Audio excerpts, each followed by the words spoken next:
When three guys get together to talk about movies for a podcast, every once in a while, life gets in the way, and you don't have time to do your homework. That's what we have on this episode of The Regular Guy Movie Show.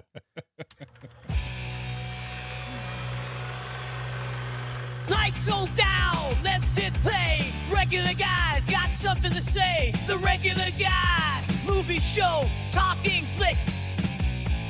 Here we go! Welcome back to The Regular Guy Movie Show, where three guys sit around a table, talk about movies, drink beers, and have a darn good time while doing it. I'm Seth, and joining me as always on this cinematic exploration are my two favorite peoples in the whole wide world, my co-hosts, Justin and Brian. How's it going, gentlemen? Hi. The dog ate my homework. Well, you know, summer is here, and with summer comes lots of obligations, vacations, trips, life things, kids being in town, kids having to go away from town, all those things. And as it just so happens, we found ourselves in a bit of a window where, even though we have a movie we're going to talk about eventually, we just haven't gotten around to watching it yet. Right. But we didn't want to let another bit of time go by before getting together and shooting some shit. And so we decided we were going to do a little bit of a grab bag episode.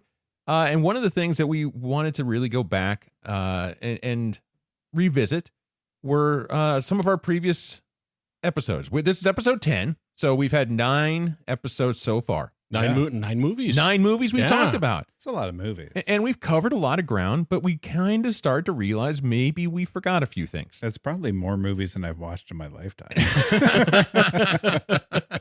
But I can't help but think that this is just an exercise for the three of us to get together and drink some beer. Yeah. Oh, absolutely. So I no matter what this episode entails, I think it's a win already. You know, For sure. And something we haven't talked about, the three of us have been friends for a long time, and we've had many adventures together over the years. And we've actually, I think our friendship really cemented many years ago with filmmaking. Ooh, yeah. Whenever I got roasted on the STL film wire and you dropped in to save me because I was looking for finger quotes serious filmmakers, and they started asking me about craft services and how much they were going to get How much paid. you going to pay? Right? I was just If you're looking serious, you're going to have to pay us. I was just looking for people that were going to take it, a little seriously. Well, and maybe it's because I didn't take it serious enough, but I wasn't worried about getting paid. So I reached out to Justin and like, hey, you want to make movies? I want to make movies. Let's make movies. Yeah. And then, That's where our friendship blossomed. yeah. It did blossom. And then Brian came into the fold and, we made our very first movie. Right. And I was here initially just to make sure you two didn't kill yourselves or each other. But the first movie we worked on together was this little short film made for, was it the 48-hour film project or I think it was the, you're talking about G, right? yeah, G. So- It was a 72-hour filmmaking challenge. I forget what the name of it was at that point, but I thought they were all 48. now there was, we did, when we started making movies, partly mainly because I just don't think we had the discipline to do it when we didn't have a deadline. Right. But almost all the short films we made were for some kind of timed filmmaking competition. Sure, yeah. So we had to get it done. You had to get it done. Yeah. And so you had one Pushed weekend, whether it be 48 hours or 72 hours, to write, shoot, edit a film. And so the first movie we worked on together was this little movie called G. And it was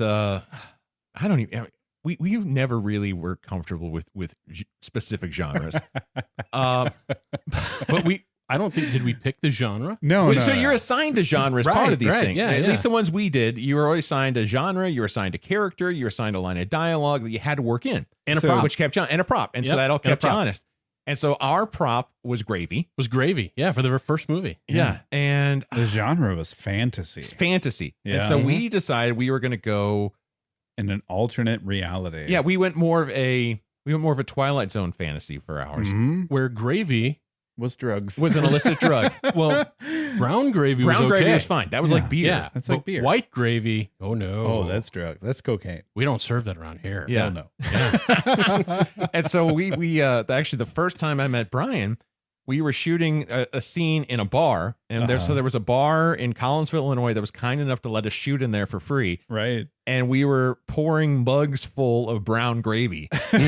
Yep. And Brian gave the best line of dialogue. My wife still quotes it every time we make gravy. Another round of gravy. Hey, another round of gravy. And so much brown gravy was chugged on that set. It's so sad that it was actually drank. Oh, like, yeah. Like, why didn't we just pour Yoo-hoo We could or have. something? Like anything brown. We were 20-something morons. You know what? It would have been cheaper if we would have went the Yoo-hoo route. It's called method acting, What do you know about it? right?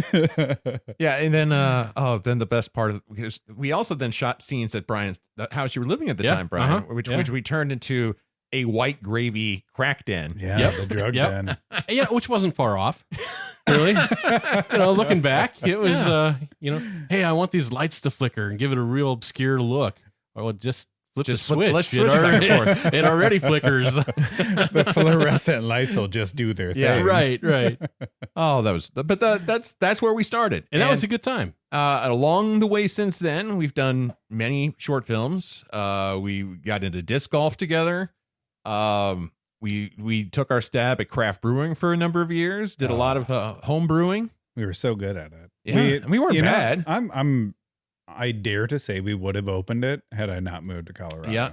I got to say, we are award-winning brewers. We Are were award-winning. That's true. Award-winning. We Yep. did win awards. We did win awards, yeah. We did some stuff. We were damn good at it. And, Good years. but yeah. Yeah. But ultimately, Justin moved away for a number of years, but has moved back and We got the band back together. got the band back Bands together. Yeah. back together. You know So what? I think we were better beer brewers than we were filmmakers. Well, probably true. But what's great about this show is that we have found a way to bring those two things anyway together. Yeah. Right. And because we get together, we talk about movies, we drink beer. Absolutely. Well, And- not just beer. We drink beers that are themed for the movies that we watch. Yeah, and so that's what we've come down to is this episode. We kind of want to go back and look at some of those previous movies and previous beers. It's something we hadn't talked about before, and because I think we've kind of maybe have come to the conclusion, probably separately, over the last number of weeks since we started this, is that the best part of this podcast isn't just talking about movies. It's about three dudes talking shit. Yeah. About with a little bit of movie tossed in. Right. And maybe the a whole lot of movie- beer. The movie is the catalyst to drink beer and make fun of each other. Absolutely. Yeah. Yeah, for Yeah. sure. Love it. And so what we've kind of been talking about is how we'd kind of like to start putting a bit of a rating system to the movies we watch. Yeah, why not? Bill- You know? But what kind of rate would we give our movies, considering what we do? It's beer related. Yep. And so what we have decided is that going forward, we are initiating, Yeah, I'll go. launching. Yeah. Oh, Word. what a wordsmith. We're doing We're doing a beer rating. the For beer movies. goggles rating O Cinema. And so from now on, as we watch these movies, one of the things we're going to be adding to the podcast is a rating of these films to how many beers it would take to get to peak viewing pleasure. Mm-hmm. And Peak enjoyment. peak enjoyment, because Mhm. what in life isn't better with one or two, maybe three or four beers? I can't think of anything. Very few things. Mm-mm. So I hope that we start adding the beer ratings to our descriptions Mhm. of the show, but I also hope that we start adding our beer theme. Yes, I think that's part of it too. Into the show as well. I think that'd be a lot of fun. And so why don't we just go ahead and we're going to jump back to the beginning. Let's go back to the way start. Back in That's time. a really good place to start. It is a good place to start. Yeah. Let's go Or we could do the fire and sky thing. No, Start I- about 2/3 in, go back to the beginning, go back later. than that. No, guys. No? Let's go episode 5 and then 7, then 3, 1, and then 4 and 2, and then 5 and 6 again, and 7 and 3 and 2. Since and we're 1. injecting beer into the conversation, we're not going to be able to figure that out. Let's just so- go episode 1. Let's Episode go one. one. Let's go one. All right, so for those who have not been paying attention since the beginning of our podcast, shame on you. How If you do dare want to you. catch our past episodes of the podcast, you can go to regularguymovieshow.com. You can also find all our episodes on Spotify, Apple Podcasts, wherever you find your podcast. Give them a listen, and please, if you've not done so, give us a rating because it really helps us out. It helps people find our podcast. And hey, if you enjoyed our podcast, maybe other people would too. So don't be an inconsiderate jerk. Share it. Think about your friends. Share it. Put us out there. We're your friends. Yeah, Right. Yeah, you listen to us all the time. that's right. We're when, good dudes. When you're listening, you're the fourth person, and we're just sitting at a bar having a conversation Yeah. about movies, Yeah, drinking just talking beers, to and you. like we're just being buddies. Yeah. and you Be a can, pal. and you can be our buddy too. or budette. But Whichever. I mean, buddy, You know? but Yeah. it, but oh, That's a lot of buds. I don't know what that Buds. means, but that's fine. all right. So our very first episode was Flash Gordon. It was Flash Gordon. And for Flash Gordon, what did we drink? For Flash Gordon, we drank Boulevard Brewing Space Camper IPA. Nice beer. It was a nice beer. I think it goes with the movie. Pairs well with the It movie. paired very Yeah. well with the movie. It made the movie tolerable. And it's, You just wait till we get to Rad, there, buddy. Oh, I know, but And okay. I We'll get there. enjoyed Space Camper. Mm-hmm. It's actually one I've bought a couple times since, and I keep a small stock available in my mini fridge in my home office. Great after lawn mowing beer, good in the pool beer. Yeah, it's not bad, and I have to say it's refreshing. It's good, and I'm a bit of an IPA snob. I don't like every IPA. I don't like an IPA that makes me thirsty, and some of them can just really dry out your mouth. Yeah, it's nice Yeah. and clean. Yeah, Absolutely. but the more juicy IPAs, the ones that don't desiccate your mouth. Right. Um, You don't need a glass of water while you're drinking it. No, and this one was delightful. Yeah. Now, Flash Gordon was your pick, Brian. It was. Remind us, why did you pick Flash Gordon? I watched Flash Gordon quite a bit when I was a kid. And so going back, movies of our youth, that kind of theme, it was one of those movies that was usually on TV on a rainy Sunday when there was nothing else to do. I could catch some Flash Gordon. All right. And how many beers would you need to drink to reach peak enjoyment of Flash Gordon? All right. This is tricky for me because I picked the movie. It's got a very strong nostalgia tie to me. And it makes me remember the time in my life when I used to watch that movie. And man, those were good times. You know, no bills, no responsibilities. It was great. But now as an adult watching it, and if I sever that nostalgia tie a little bit, I can't totally separate myself from the nostalgia. So I'm gonna say it's a 4-beer movie for me. Okay. All right. Yeah, we're pretty close. I think 4 beers watching that, I think the camp gets a little bit more relatable and believable. All right. Justin, how many beers would you need? So it's actually kind of funny because if I remember correctly, when we recorded this episode, I said I wouldn't watch Flash Gordon again sober. You did. I remember you did say that. Yes. And then even joked that it might be better on mushrooms. That seems accurate. But we're not doing a mushroom scale. We're doing A beer a scale. beer scale. Yeah. So if I'm sticking with that beer scale, I'm going to give it a solid 5 beer rating. Okay. It's just riding the line between buzzed and drunk where things start to feel weirdly awesome and the movie finally makes sense. I can see that. Kind of. Yeah. Right. Justin, I'm right with you. I'm also going to say 5 beers. I think it needs a little bit more than a mild buzz to make it to really kick in and make me forget about some of the terrible special effects.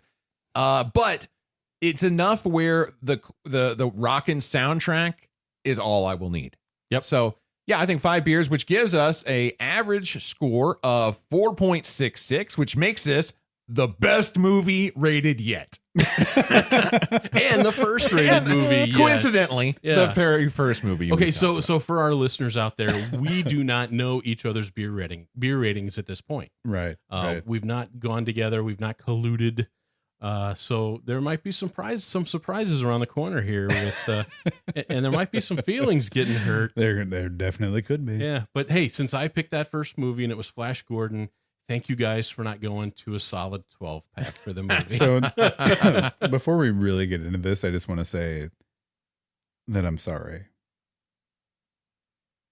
if you feel that way about me hurting your feelings because it's going to happen and I just don't care. Don't care. No. It's all in fun. It is. Yeah. All right, so let's go to our second movie, which was Fast Times at Ridgemont High. And Justin, this was your pick. So Justin, kick off the discussion. All the right. recap. So we had the beer theme for the night was Anchor Brewing, the West Coast IPA. Really great beer. It was a good beer. Yeah, we went West Coast because obviously they're in the West Coast. It's out Anchor in makes good beer. California. They do. They do. Solid beer. So for Fast Times at Ridgemont High, I'm going to admit it. I was a victim of nostalgia here. I'm absolutely standing in this line with my inner child. Fast Times at Ridgemont High is the kind of movie I'd throw on during a lazy Sunday afternoon. If it happened to be on, I'm not carving out time for it, but I'm not changing the channel either. Could it be better with beer? Absolutely. Do I need a beer to enjoy it? Not really. Maybe. I'm giving it a 3 beer rating. Just enough to take the edge off and lean into the good vibes. Brian, what you got? I got a 5 beer. I got a 5 beer on this movie. All right. I think it makes more sense if I'm not totally pragmatic. So you're teetering on the edge. I am teetering on the edge. I don't want a headache the next day, but I think the movie makes a little bit more sense if there's a lot of plot holes that I just forget are there. So yeah, I'm gonna go 5 beers. All right. Yeah. So this is one of the ones I actually struggled with because I enjoyed Fast Times at Ridgemont High. I think it's a bit of a time capsule from the time. The soundtrack is amazing. Oh, and what an opening to the movie too at the mall. Yeah, that was great. And there's just certain scenes that will forever live rent free in my brain. No complaint. Oh, I can think of a couple. But when we discussed this scale, it was how many it would take to get to peak enjoyment, not to make it enjoyable, because it is a movie that's enjoyable already. I think, though, for peak enjoyment of this movie, I've got to, again, be at that just past buzzed point. Okay. So I'm, again, going to go a 5 on this. All right. So that would then give Fast Times at Ridgemont High a combined average score of 4.33, our new number 1 movie. Wow. Hey, look at you. One of Fast two. Times. One of two. One of two. All right. Just took the lead on Flash Gordon. Yeah. Edging Flash Gordon. You want to rephrase that, or that might be an accurate statement. That might be accurate. So our third podcast episode was RoboCop, and that was my pick. Mm-hmm. And what did we drink on that one? It was this was the Devil's Backbone Brewing. that's right. Cyborg Brain Juice Dank IPA. And it was dank. Yeah. It was super dank. It was, yeah. And I will also, in fairness, to anyone listening from, what was the name of the brewery again? Devil's Backbone Brewing. Anyone who might listen to this from Devil's Backbone Brewing, I picked up this beer from our local beer shop in Collinsville, and it was a little dusty, but it was the only cyborg themed beer I could find, so we went with it. So I don't know if can't guarantee the freshness of what we drank. We didn't go blind. We didn't throw up. I mean, some people love dank. Yeah. Yeah, I do have to say, I have to get it props for the name. Yeah. The name was amazing. And plus, it was one of those cans and that artwork that just kind of jumped out at you. And, It did. And some people might say the danker the better. Yeah. Dank. Dank. But I needed a liter of water after I drank it. A liter of cola. It was Right? We don't sell a liter of cola. It's the second time on this podcast that exact interaction has come up. Oh man, RoboCop. I hadn't watched it in years before we did it for this episode. And I had honestly forgot how dang good it was. Oh, I totally agree with that. And part of it was agree. also, I think that I wasn't mature enough when I had watched it in my teens and 20s to really appreciate a lot of the undercurrent and a lot of the greater commentary that was there. And some of the commercials and little news clips probably felt like more of an annoyance than they did an enjoyment. But now watching it now, I see it for honestly, if not, it's dang near borderline a masterpiece. Mm-hmm. And I think this is a movie I don't need any beer to enjoy. Okay.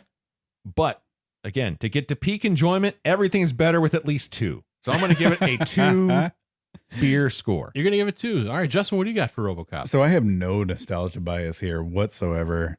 I hadn't seen RoboCop all the way through until the day we recorded this episode, and it was freaking awesome. I would watch this any day. No beers required, just like you said. There's none required. But I do like beer. I definitely pop a couple while watching it again. So I'm going to give it a 2 beer rating also. Not even buzz, just a little tingly. Yeah. Okay.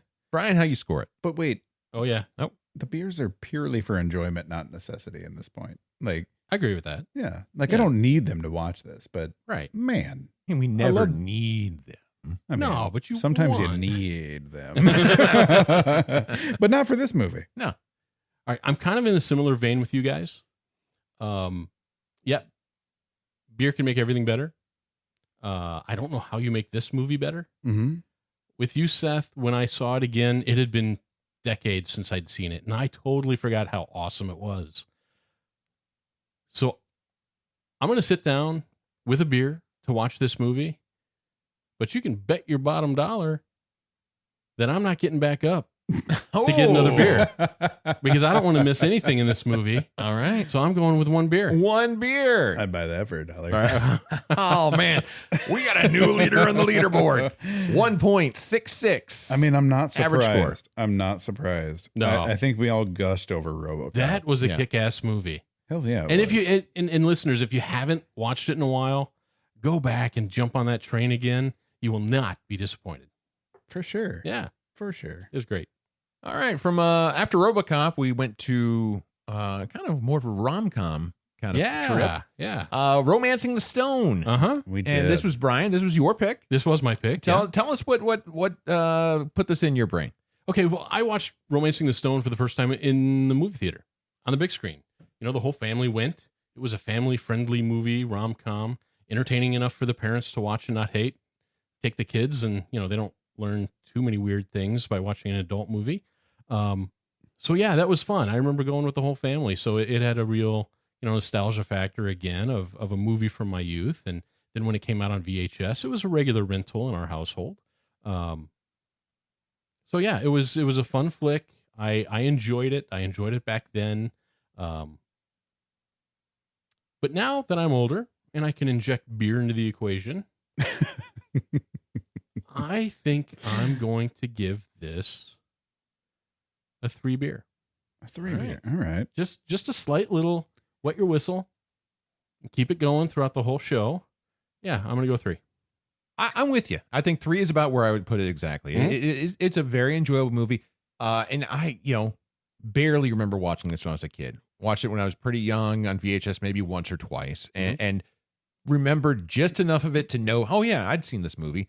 But so not much nostalgia going into it. But just given the strong acting performances from Michael Douglas and Kathleen Turner and Danny DeVito. Yep. And it's just a fun ride. There's some holes in there. There's some weirdness in there. There is. But it's so good. It's just so fun. And it's really just groundbreaking in for the genre. Right. I'm with you. 3 beers is about what I would need to bring this to the perfect level of enjoyment. All right. Justin, what about you? 3 beers. All right. So when we watched Romancing the Stone, our beer theme for the night was Sierra Nevada Brewing Tropical Little Thing Hazy IPA. I think it was very suiting Oh yeah, absolutely. Yeah, for where they tropical. were there. Stuck in the rain in the rainforest. Absolutely. But as I've said, during our recording, I'm always skeptical going into a rom-com, but somehow I end up liking just about every one I've seen. Is it sad? Maybe. I love that about you. But I guess I'm a sucker for a love story, right? Right. Aren't we maybe all? that's all it is. Aren't we all? Do I need a beer to enjoy Romancing the Stone? No, I don't think so. Would a few beers help ease the skepticism next time? Maybe. Why not? Only one way to find out. The next time I watch this movie, I'm giving it a 4 beer rating. Okay. It's just enough to loosen up and enjoy the ride, but not so many that I miss the charm. All right. Yeah. Oh, you can't miss the one-liners. No, No. heck no. Yeah. Those You are don't want to great. get too deep. That brings a combined score of 3.33. Okay. 3.33. That's second place. Second place. Can we For those get a keeping score. rundown? Yeah, so right now we've got RoboCop in the lead at 1.66. Mm-hmm. Romancing the Stone at 3.33. Oh, nice. Fast Times at Ridgemont High at 4.33. Mm-hmm. And bringing up the rear, Flash Gordon, Oh, Flash. 4.66. Damn. It won't be bringing up the rear for long. All right. man. Well, I have a feeling things are about to get shook up because the very next movie we watched was Rad. And Okay. that was your pick, Justin. So the beer theme for this, and by far the absolute best beer pairing for a movie, because this was Sierra Nevada Brewing Rad Little Thing IPA. I mean, there's like, you can't get any better than that. I've drank, I think, all of the little things that Sierra Nevada has, and none of them have been bad. No, not at all. Yeah, they're good. But as far as like name, Oh, yeah. to name, It has like, the name of the movie name on of the the beer. movie. It's like it the was, only thing that sucked about it, it had the perfect name, but then it had a skateboarder on the artwork. If it would have had a bike, it would have been so much cooler. But for Rad, you guys already know how I feel about Rad. I don't need any beers to enjoy this movie. It's pure magic to me. That said, could a couple beers make it even more fun? Maybe. But Crew Jones didn't need a beer to conquer Hell Track, and I don't need one to enjoy this movie. Rad is a 0 beer rating for me. Wow. Give it a 0. I'm going 0. All right, Brian, where are you going? Well, when you watch a movie, it's important to find a moment to go get a beer Mhm. and not miss anything. Okay? There's lots of moments for that. So if I take every little musical montage interlude and escape to grab a beer and come back and not miss anything, I think I'm drinking 10 beers. Is that your score? That's my score. You're 10. going 10 I'm beers. going 10 Okay. beers. All right. All right. We are not on the same page. I think I could really go with 3 beers just to get through the bicycle boogie scene during the dance. It was pretty at the cringe. gym. Mm-hmm. But overall, see, this is where I'm a little bit conflicted because I could go. Part of me says 12. But the thing is, Rad was so bad in a way it was almost good. And I do think a decent amount of buzzedness would actually make it a quality movie. It could. So I'm not going to go 10. I am going to go 8. Okay. All right. It's close to 10. 8 Not very close to 0. Yeah, 8 is closer to 10 than 0. And even man. with Justin's nostalgia 0, Rad's now in last place with a 6. Okay. All right. There's gonna be one that outdoes it, I bet. Oh yeah. Maybe 2. Indeed. So after Rad, we changed gears, and this next one was my pick, Dirty Dancing. That was a nice pun. Changing gears from the bicycle. It was. Yeah. Unintended, but yes. It works. So yeah, Dirty Dancing was my pick, and that was one that was actually suggested to us. And I'm like, oh, you know what?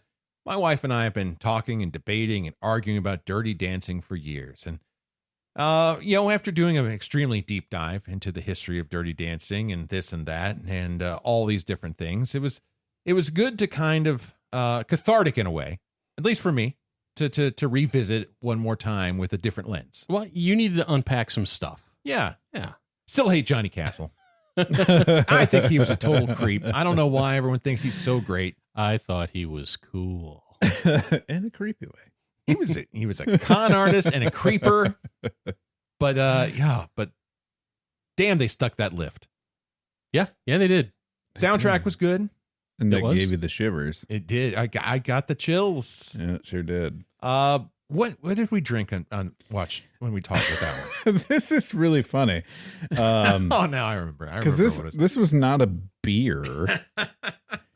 This was Jack Daniels watermelon punch wine coolers. I remember how we got to this because I roamed multiple beer aisles looking for and I had in my head I wanted to find a watermelon beer. Yeah, because I carried a watermelon. Yeah, Watermelon. I carried a watermelon And could not find any watermelon beers, but did find watermelon wine coolers. They were awful. You know Terrible. what? I didn't get a buzz, but I think I got a cavity. They were super sweet. And diabetes. Uh-huh. Right. The very kicker of it, though, is the very next week when I went to, or the next, for the next episode when I was looking for beer, I found a watermelon beer. Did you? Was it Watermelon Girlfriend? Yeah, I saw that one. And there was another one too, but yeah, it's like, man, where were these 2 weeks ago? Right. What a fun name for a beer. Watermelon Girlfriend. But as much as I kind of through the process came around a bit on Dirty Dancing, I've really, to be able to fully enjoy this movie and to think that Johnny Castle's not a creep and to think that Baby's not a petulant little shit, I think I need a good 9 beers. 9 beers. Go 9 beers. I'm going 9. All right. So worse for you than Rad. I appreciate that. So we've talked, like every movie that we've watched, like we've talked about how every movie requires just a bit of suspension of belief, right? To really, yeah, to immerse yourself in this world that they're building. But Dirty Dancing asks for so much suspension. I'd need a lot of beers just to get through it again. I'm giving this one a 12 beer rating. Ooh, you're going all the way to the end at 12 beers. Yeah, that's right. Yeah. Fill up the cooler. Because if I'm watching this again, I don't want to remember watching it. Yeah, fair enough. Give me a 12 pack. Yeah, fair enough. I see where you're going with that, and I can't totally disagree. But I don't give zeros and I don't give 12s. It's got to really be bad.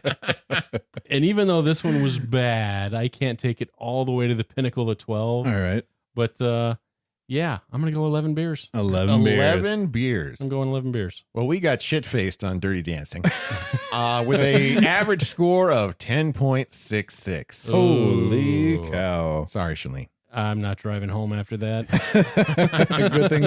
Good thing we record at your house. That's right. After Dirty Dancing, we took a trip up to Detroit for Mr. Mom. Mm-hmm. And Brian, that was your pick? That was my pick. Yeah, that was another movie of my youth. That was a staple on the VCR. I do remember seeing it with a family. Good, wholesome fun. And it reminded me of my childhood. So, all right.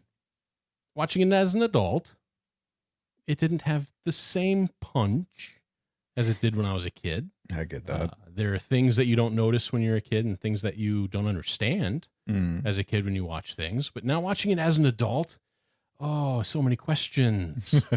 So many questions. And trying to answer questions when you're watching a movie gets hard. It does. So I'm going to want something or an amount of beer to make me not want to answer the questions. Sure.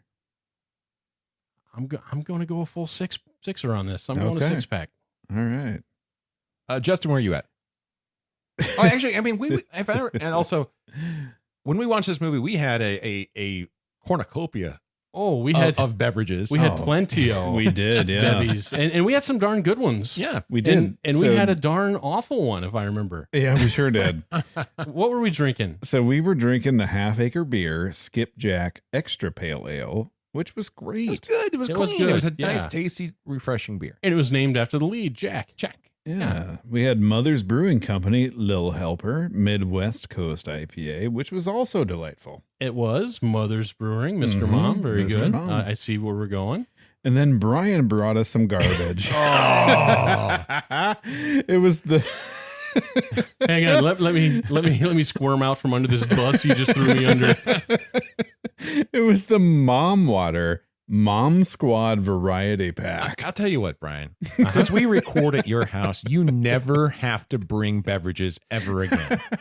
Duly noted. Duly noted. I thought it was funny. I didn't think it would be tasty, but I thought it was funny. I would have, I would have. It was awful. Like, I kind of would have thought it wouldn't have been terrible. I mean, It was, though. I would have thought if at nothing else, it would have been unoffensively just bland. But it was gross. So this is the problem that I have with a lot of, like, even craft breweries and things. Someone made this, and said, "This is drinkable. This is great. I'm going to package this and I'm going to sell it." It was not great. Like, that person, like, quality control needs to be fired. Right? So have you ever drank? That's a sponsor we'll never get. Never. Have you ever drank a seltzer with very little flavor in it and it tastes like static? Yeah. Okay, this is like that, but without the bubbles. Right. There's no static. It was awful. It was just like, it was cold, but it still tasted warm. It was worse than toilet water. Not that I've drank toilet water that I know of. I don't know. That's what I would imagine toilet water was. would Pretty be. definitive about that. Yeah, that was yeah. All right. So now we've covered our beverage selections. Justin, how many beers would it take for you to get to peak enjoyment of Mr. Mom? So, and I talked about this in my initial final thought during, the recording. That whole clueless dad trope wore thin fast for me. And the movie, it had some pacing and filmmaking issues that didn't help. So I'm not going to go out of my way to watch it again. I don't regret seeing it. I'm giving this a 4 beer rating, just enough to smooth out the rough edges and make the laughs a little bit better. Of all the movies we've watched so far, I actually thought Mr. Mom, for a lot of the same reasons you brought up, the fact that the clueless dad and this and that. And there were so many things that when I was a kid, I would probably look at and not thought twice about. But as a grown-ass adult, I don't buy it. Mm-hmm. No. I think this movie required more willful suspension of disbelief than any of the other ones we've watched. I have an easier time believing a dead cop was turned into a cyborg crime fighter. I have an easier time believing that a New York Jets football player went and did battle with Hawkmen. Those I have no problem with. But Mr. Mom, for some reason, this family, this dad, this mom, even though they were brilliantly acted, they were written so terribly. They were. That I couldn't get into them. I couldn't believe them. I couldn't believe their story. And all I saw was red flags and question marks. Mm-hmm. And it got better, but it took so long to get to that point that I would really benefit from a heavy dosing of alcohol to enjoy this movie. And how heavy of a dosing? So? I'm going to give this an 8. Okay. Wow. Which gives it a average score of 6. 6. Okay. Tying it with Rad. Ooh. Hey, okay. Not bad. 6 is a serious number. It is a serious number. Yeah. Feel real good after 6. Feel great after 6. I could watch anything after 6. So we changed things up again after Mr. Mom, and we this was the next one was Justin's pick, which is recommendation from our friend Minnesota Joe. Yeah. UHF. So during UHF, we drink Goose Island Brewing Tropical Beer Hug Imperial IPA by accident. Oh boy, this was a hell of beer. So in our years of drinking beer, and part of it is also we're now all in our mid 40s, and so we've come to realize we like beer, but we also like to be able to function.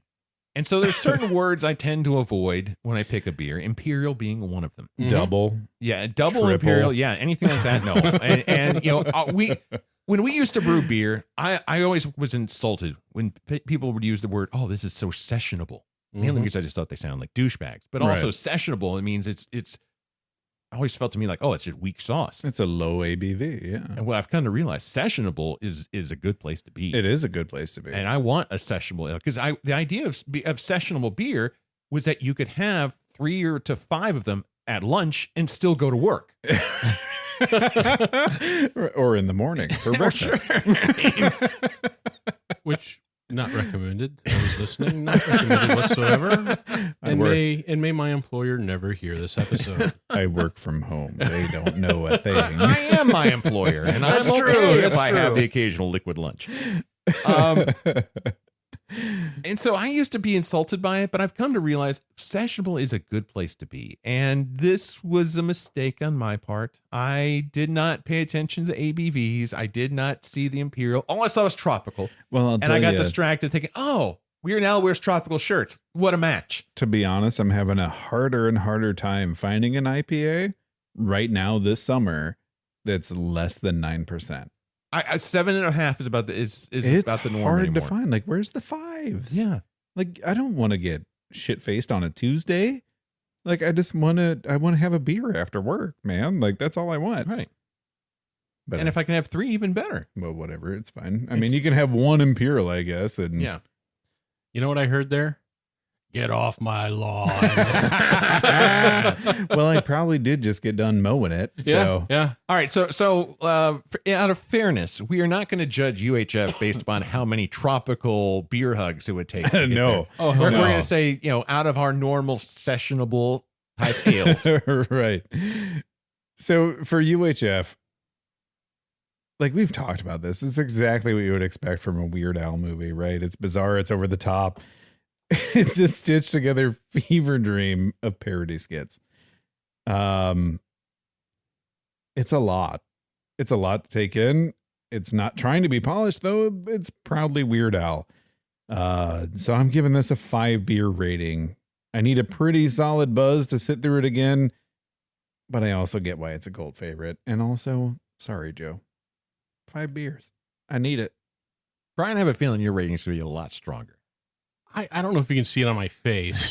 I can hear it. I can see. I can hear the consternation.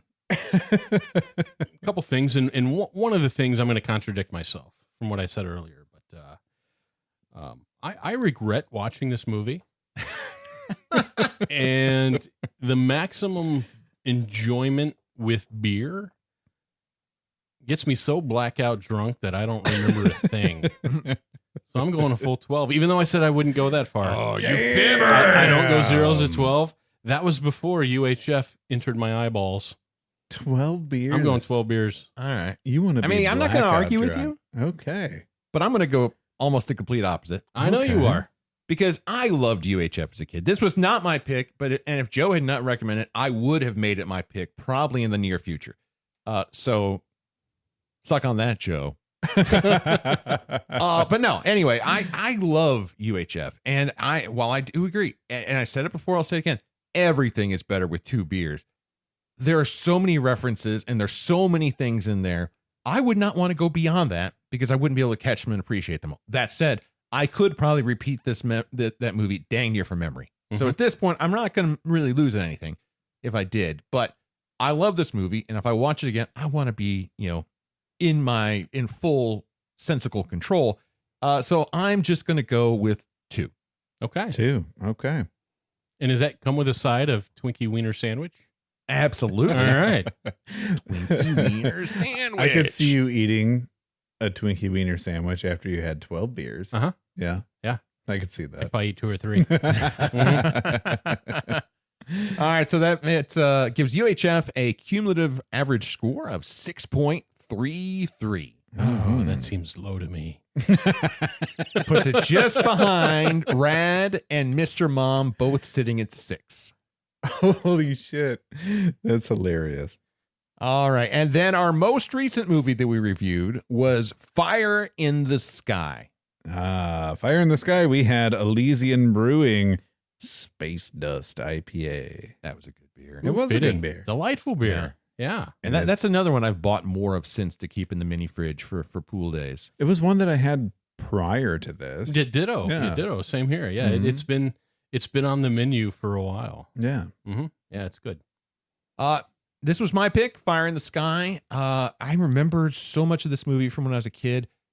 Loved it. Burned certain scenes in my mind. I actually found that watching it now as an adult, I enjoyed it more, and which is not an experience I've had with many movies.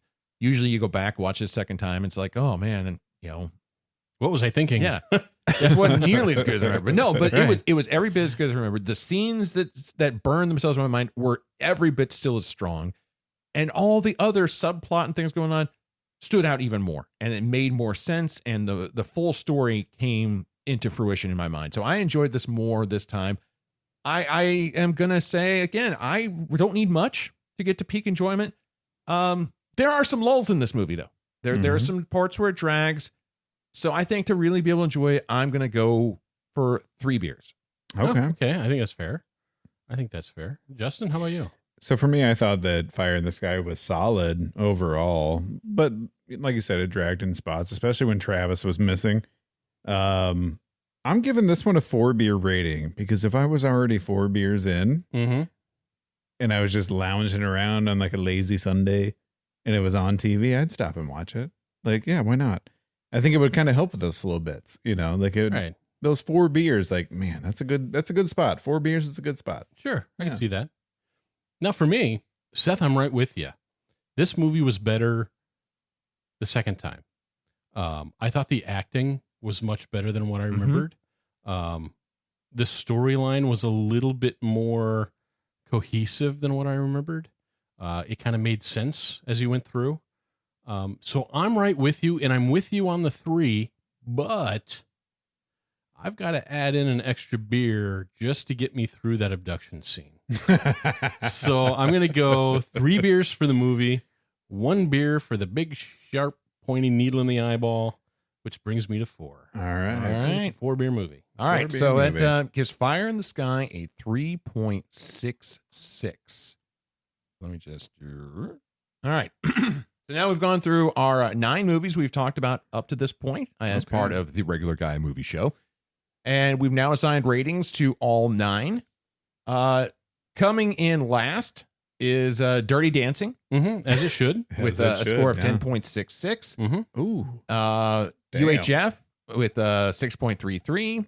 Should be higher. Rad and Mr. Mom both tied at 6. I love that they're tied. That's hilarious. Fuck you guys. Flash Gordon with a score of 4.66. Flash Gordon beat up Mr. Mom and Rad. Fast Times at Ridgemont High, we said it needed 4.33 beers to get to the peak level of enjoyment. All right. Fire in the Sky, just 3.66. Okay. Romancing the Stone is 3.33. And RoboCop, blowing everybody away. We only need 1.66 beers. That sounds about right. You know, I hear the movies, I hear the ratings, and other than UHF, I think they're all slotted appropriately. I think we did a pretty good job with our ratings, and without seeing each other's scores before we did this. Yeah. There were a few major variances on 1 or 2 movies, but I think as a whole we were right in the same vein there. Yeah. Good stuff. Yeah. Yeah. So, let's kind of talk about, now we've got that out of the way, let's kind of talk about some other film related things. Okay. Since this is a movie podcast. You guys had some, I know we had some questions that were popping around on the text threads this week.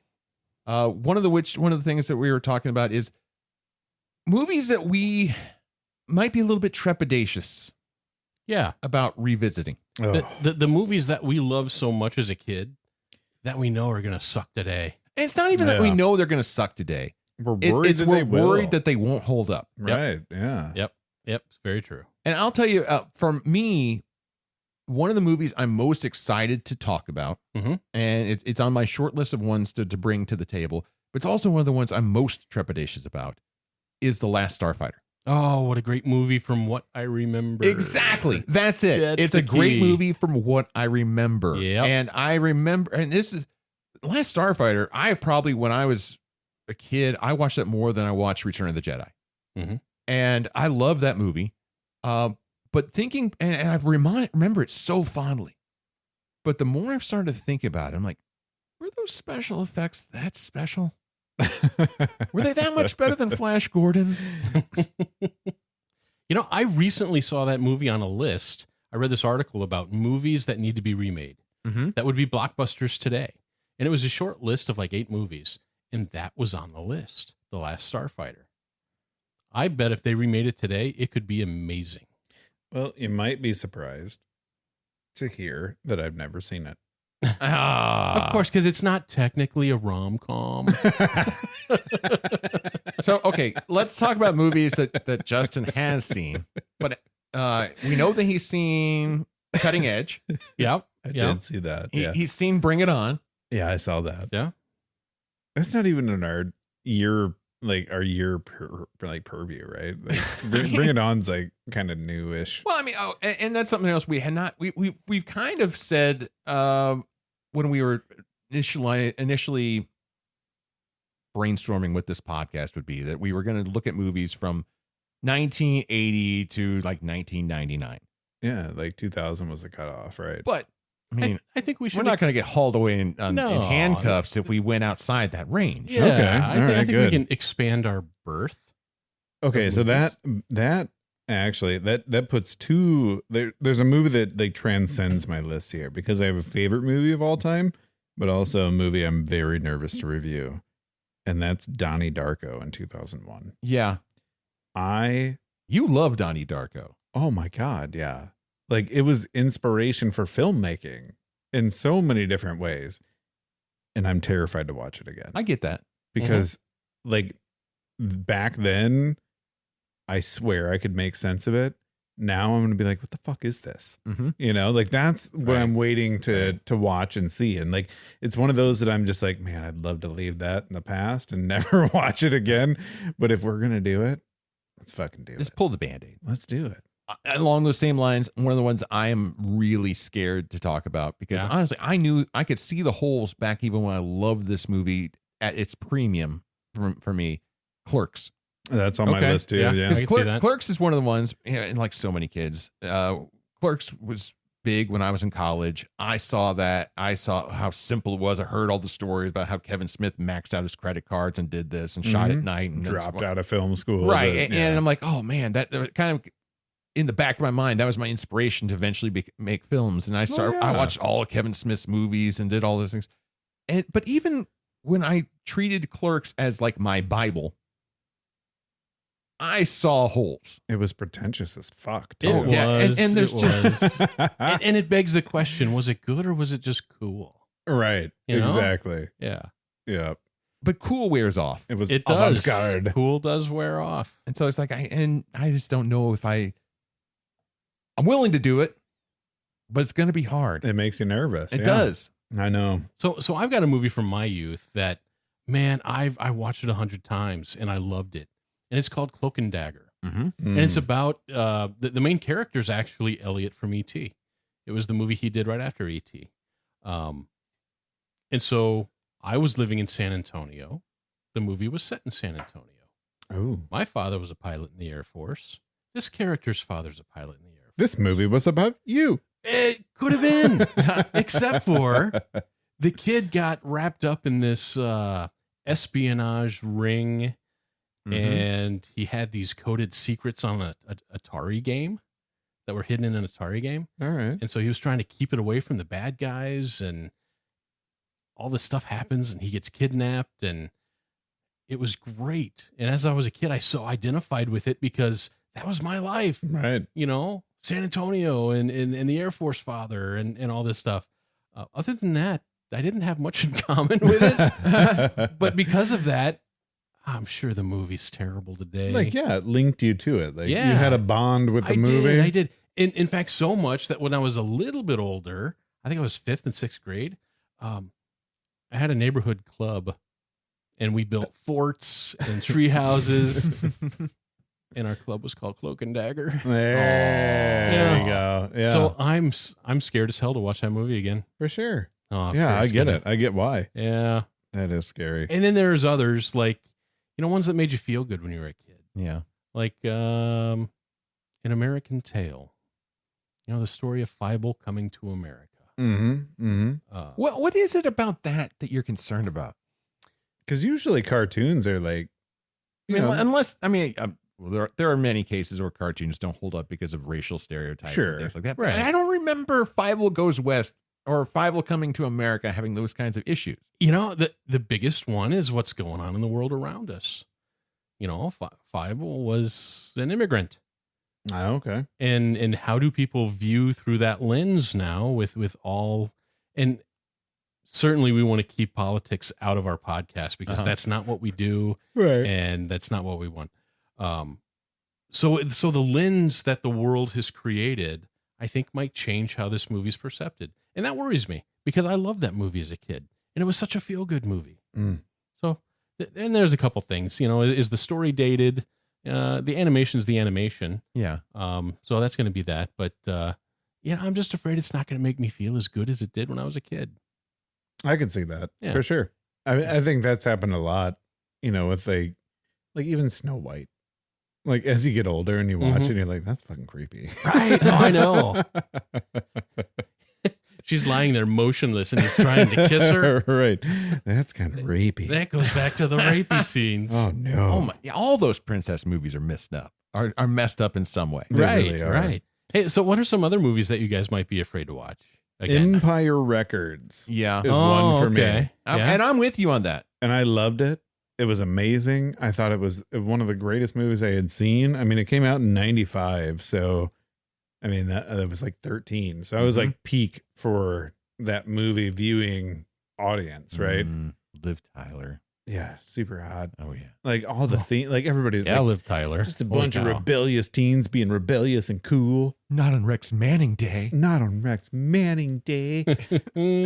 And Guar was in Oh it. yeah.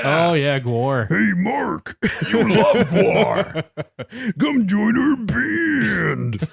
Yeah, like, but now, like, I think about it, and I'm like, Yeah, I mean themes of teenage suicide and with the Lady Bick, Yeah. right? Like, yeah, I don't know, man. Like, that's gonna be a hard one, and the reason why I'm so hard on that one, number one on my list of movies that I'm nervous to review is 1997 Suburbia, because I loved it. Yeah. It was like my anthem movie of I remember my later I remember teenage years. watching that with you when we first started hanging out and you just espousing your love for that movie. Yes. Now, I never agreed. it took me a very long time to get this on, like, I think it was on Amazon maybe that I got it. And I watched it again as an adult and it's fucking garbage. Yeah. And so that's like, I don't even know if I want to bring that to the show because like, Right. Right. you know what I mean? Like, I already know it sucks. And I've had similar experience. There was a movie SLC Punk. Oh, I loved that one. I loved that when I was 20 No, don't something. tell me. Blah, blah, blah, blah, blah, blah, blah, blah. I don't want to hear it. Don't. Is it real bad? I didn't think it held up. Like there was just parts of it that were so pretentious that just so much of it's also just Matthew Lillard talking, and my patience for Matthew Lillard has eroded as my number of years has gone up. No, I get that. Well, you brought up a good point there, Seth. Why was it when we were younger, we ate that pretentiousness up? If there was a pretentious movie, we Right. thought it was great. Right, exactly. And then now that we're older and wiser, you go back and you look at that and you see the pretentiousness and you see it for what it is, and you're like, how did I even like this? I think it's because you didn't know cool things to say, Yeah. and they taught you cool things to say. I think Yeah, that's I can see part that. of it. You know what I mean? I think that's also a lot of it has to do with these characters in movies are reflections of, we want to see them as reflections of ourselves. Mhm. Although more often than not, they're just reflections of who we want to be or who we want to spend time with. Right. And when I was a 20 something listening to lots of Dead Kennedys and envisioning myself as being a punk or a punk wannabe or someone who appreciated punk culture, seeing this movie, it was all about punks in Salt Lake City, and seeing Matthew Lillard being this punk, I'm like, I can connect with this guy. Mm-hmm. And now I'm a 46-year-old and I drive an SUV. The grocery getter. Yeah. And, that is not my life. It never was my life. And I'm really realizing I never really connected with that character. I just connected with the idea of that character. Sure. And that's kind of the escapism that movies bring us. And that's probably why you did like it back then. Yeah. Because you knew you weren't that, but you wanted to be it. And now that you're older, you're like, I'm not going to be that. And I wouldn't want to be Well, that. and who didn't want to work at a record store? Right. Yeah. Oh, yeah. Definitely. Especially a giant cool one. Oh, yeah. With all these hot chicks working there in their skirts and And dudes who super glue quarters to to the the ground. floor because, don't question my Don't art. question my art. Bosses that play drums. Get real sweaty doing it. Too. Oh, yeah. Jesus Christ. I want to throw a different topic for discussion out. Yeah. So we've watched 9 different movies now. We have. And all those movies have different characters of varying likability. Mm-hmm. Which characters from those first 9 movies, if you were given the opportunity to just smack upside the face with a 2x4, would you most want to smack upside the face with a 2x4? Damn. That's a hard question. I'm kind of torn between a couple right now. Yeah, I've got a couple rolling through my brain too. I mean, I think a strong contender we could say is Neil from Dirty Dancing. Yeah. You could go Jinx from Mr. Mom. You could go, what was the a-hole boss? Ron from Mr. Mom. That's who came to my mind first. You could go the owner of RJ Fletcher from Channel 8 on UHF. Yeah. Mm-hmm. I don't know. You could go the aliens from Fire in the Sky. I want to punch an alien in the face. Zoho from Romancing the Stone. Yeah. Joan Wilder. Dick Jones from RoboCop. Dick Jones would be a good one. How about Mr. Hand from Fast Times? It wasn't Mr. Hand that I wanted to slap. It was Spicoli.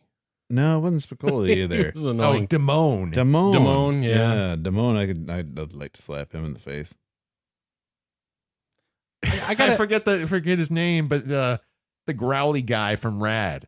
That's in here. They're gonna put you on my team. Duke Best. Duke's best. Yeah. Yeah, he deserves a good slapping. All right. So of all the characters, Brian, who would you want to most smack in the face with the 2x4? I think I'm going to do the guy from Mr. Mom, her boss. Ron? Yep. Okay. I think I'm going with Ron. I'm going Baby from Dirty Dancing. Why Baby? I just can't stand her. Just shut up. Seth, how about you? Sit down and shut up. I'm going to go Mike Damone from Fast Times at Ridgemont High. Good choice. That guy was a good choice. freaking turd. He was a douche. All right. Which character from all the movies we've watched so far would you want to drink a beer with? Ooh. Okay. I think I got my answer. All the movies. Okay. All right. Okay. Well, he was really good at drinking beer. All right. Now, Since is it the character? Character. Character. Okay. Not the actor. The So character. since I've got mine, Okay. I'm going to go with Jack Holton. Okay. I think From Romancing the Stone. Yep. I think he'd be a lot of fun to sit at a bar and have a beer with. He would be a lot of fun to have a beer with. Yeah, that's what I'm going to go with. Mm-hmm. How about you, Seth? I'm going to go Stanley Spadowski from UHF. Oh. See, I was thinking the other way. I was like, you know what? Like Weird Al. If it was Weird Al, I would like to have a beer with Weird Al, but not his character. I think I'm gonna go. I'm gonna go Spicoli. I'm going to change it. I'm going to go with Dr. Jake Houseman from Dirty Dancing. That guy needs a beer. He's a good man. Yeah. He's a good man. Stand up man. Absolutely. But yeah, I'm going Spicoli. Okay. Me and Spicoli, we're gonna not only have a beer, but we're also gonna smoke too. So we're gonna have a good old time. All right. Which female character from any of the movies we've watched so far would you want to have a drink with? And whatever might follow. Ooh. Oh, I'm down to a couple.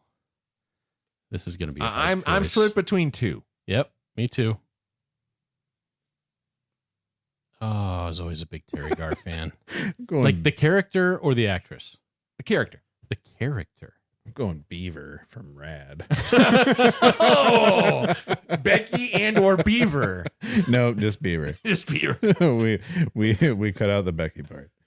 I'm going to go Joan Wilder from Romancing the Stone. I think I might go Joan too. Terry Garr. I know, her that was character, tough. she's- That was close. Yeah, but she's married. And Yeah. so if it's a character, I'm not jumping in between that marriage. But I know Joan Wilder's a single and ready to mingle. I would, running close behind was Penny from Dirty Dancing. Oh. Yeah, she had some gams on her, didn't she? She wasn't bad looking. Yeah. But she's been around. All right. I got one for you guys. Okay. All right. Out of all the movies we've watched, Yeah. what is your favorite cyborg? Crew Jones. From Rad. What's your favorite cyborg? Murphy. JK. Brad Brad. from Fast Times. Throwing coffee in faces. Only a cyborg could do that. All right. One last question about the movies we've watched previously. Okay. All right. Of all the movies we've watched and all the characters within those movies, which character, male or female, was your favorite? That's going to be a hard distinction. Like the favorite character or the actor or actress who we thought acted the best. I think let's just look at the character. Like Okay.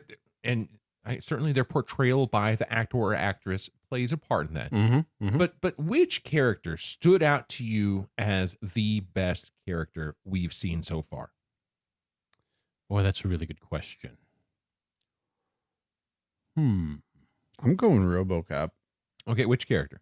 RoboCop? Yeah, RoboCop. See, I'm going to go the same movie, but I'm going to go Clarence Boddicker. Clarence Boddicker, that's a really good one. Damn, That's was a really good one. He was such a charismatic villain. Yeah, he was. Great one-liners, played brilliantly, and he was despicable, but so damn likable in a weird, twisted way. I can see that. I think that's a great choice. That is a great choice. I want to take mine back. You should have gone last, Seth. Should have. Would you want to do it again? 'Cause- Yeah. No, I Cut it. I think Clarence Boddicker would probably be my choice too. Man, that's a good one. It is. I think we should name an award after Clarence Boddicker. Yeah. The Boddicker Award. The Boddicker Award. Yeah. Best. Or we just say the Boddicker. The Best Boddicker. villain. Instead of like the Oscar. So every The episode, Boddicker. do we award a Boddicker for every episode? I think we do award a Ooh, Boddicker. I like that. Okay. All right. So and- now we have a new And the Boddicker goes to. rating system, and we have an award for every movie that we Look watch. at us. We're doing stuff. We are progressing. Yeah, and for those at home who can't see, the Boddicker Award is an envelope with bloody spit upon it. Bitches leave. Bitches leave. Give me my fucking phone call. Oh, what a guy. All right. Well, on that note, let's call it a wrap on this episode of the Regular Guy Movie Show. We'll be back next time with our usual movie review format, talking about a movie from our youth. Find out how many beers we recommend for peak enjoyment. And listen to find out who will be the next winner next winner of the Boddicker. And if you've enjoyed this episode, God only knows how, be sure to subscribe and leave a review. It will help us more than you could possibly know. You can also follow us on the socials. Links are in the show notes. Thanks for listening, and as always, be kind, rewind. The Regular Guy Movie Show, talking flicks. Here we go!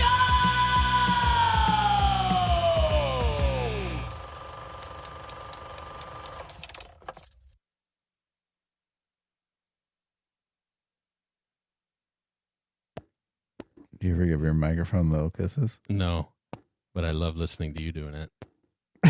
Just little baby kisses. Do it again. that's lovely. Just go a little bit. Just don't ask me to stand up real quick right now. Just a little bit of baby kisses. This better not be our bonus content. Or I should I hope say it is. should I say boner content? It should be bonus content. Do it.